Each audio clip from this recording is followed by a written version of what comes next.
બાલ દોસ્તો, હું ક્લેરા ક્રિશ્ચન અને આજે 17મી જૂન 2024 અને નડિયાદ ખાતે યોજાયેલ સોનેરી બાલવાડી ચિલ્ડ્રન ફેસ્ટમાં રજૂ કરેલી મારી ચિત્રવાર્તા હું આજે અલગથી રજૂ કરું છું.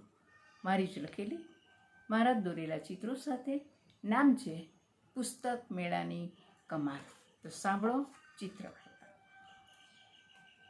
પોપટભાઈ એક બોક્સ ઊંચકીને લીમડાના ઝાડની ડાળી આવીને બેઠા અને થોડી વારમાં પડોશમાં રહેતી ચકલીબેન ઉડતી ઉડતી આવી અને સામે બેસી ગઈ અને પૂછવા લાગી, પોપટભાઈ આ શું લઈ આવ્યા?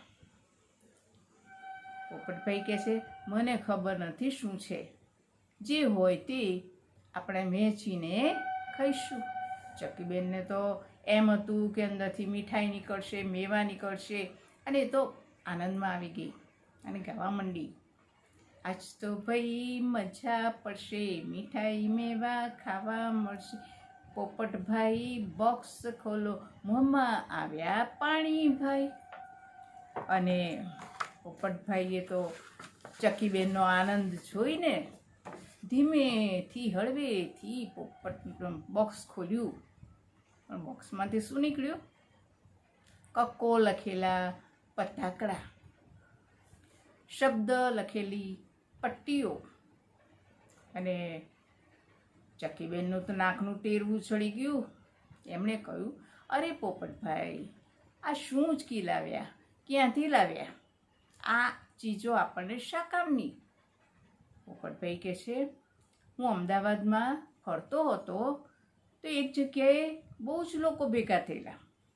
મને એમ છે કે એવું થયું કે મેળો ભરાયો છે, એટલે હું પણ અંદર ગયો અને આ બોક્સ ઉંચકી લાવ્યો. મને શી ખબર કે એની અંદર મીઠાઈ મેવા નથી.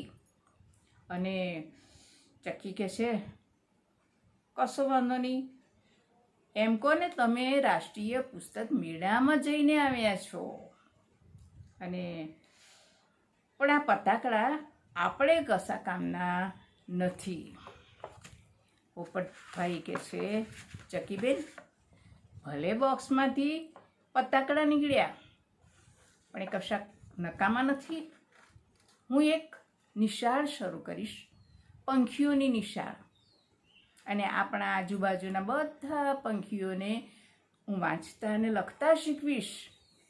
ચકીબેન કહે છે, અરે વાહ, તમારા વિચારો તો બહુ ઉત્તમ છે.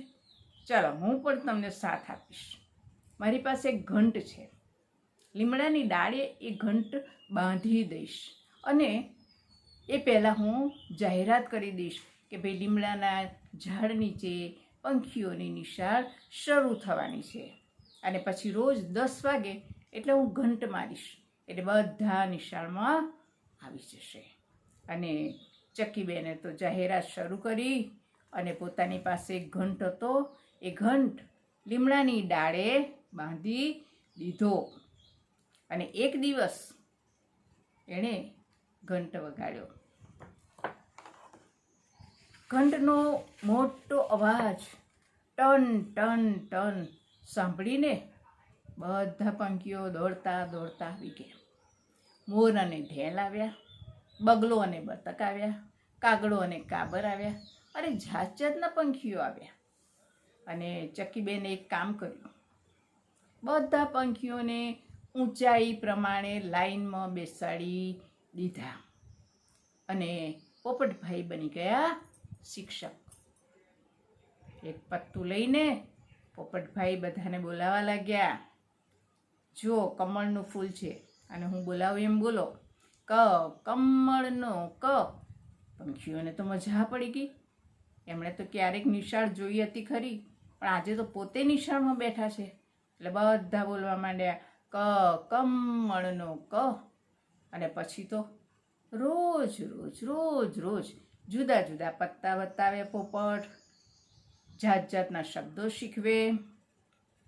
એક દિવસ ઢેલ ઊભી થઈ ક્લાસમાં અને પછી પૂછવા લાગી, સર, ક કમળનો કહીએ છે એને બદલે ક કરવતનો ક ના કહેવાય? પોપટે કહ્યું, અરે વાહ, તું તો બહુ હોશિયાર, તું આજથી વર્ગનો મોનિટર. કારણ કે ક કમળનો ક કહેવાય, ક કરવતનો પણ કહેવાય. જે શબ્દનો પહેલો અક્ષર ક આવે એ આપણે બોલી શકીએ. અને પછી તો બધાને ખૂબ મજા પડી ગઈ. પછી તો રોજ પંખીઓની સંખ્યા વધવા લાગી. નિયમિત પંખીઓ આવવા લાગ્યા. રાહ જોવા લાગે કે ક્યારે ટન ટન ટન ઘંટ વાગે. અને ધીમે ધીમે તો સંખ્યા વધવા લાગી. પોપટભાઈ તો એમને ક્યારેક વાર્તા સંભળાવે, ક્યારેક ગીતો ગવડાવે, રમત રમાડે. પંખીઓ તો હળી મળીને રમતા શીખ્યા, સહકારથી રહેતા શીખ્યા અને લખતા ને વાંચતા શીખ્યા. અને આ વાત આખા જંગલમાં ફેલાઈ ગઈ. જંગલનો રાજા હતો શેરુસિંહ. અને એણે એક દિવસ પંખીઓની નિશાળની મુલાકાત લીધી. અને એણે તો બધી પ્રવૃત્તિઓ જોઈ, પંખીઓને લખતા જોયા, બોલતા જોયા. એને તો બહુ આનંદ થયો. એણે પોપટને અભિનંદન આપ્યા, આશીર્વાદ આપ્યા. અને એને ખૂબ આનંદ થયો, કેમ કે એ જાણતો હતો કે જે રાજ્યના નાગરિકો ભણેલા ગણેલા હોય એ રાજ્યનો વિકાસ બહુ જ થાય છે.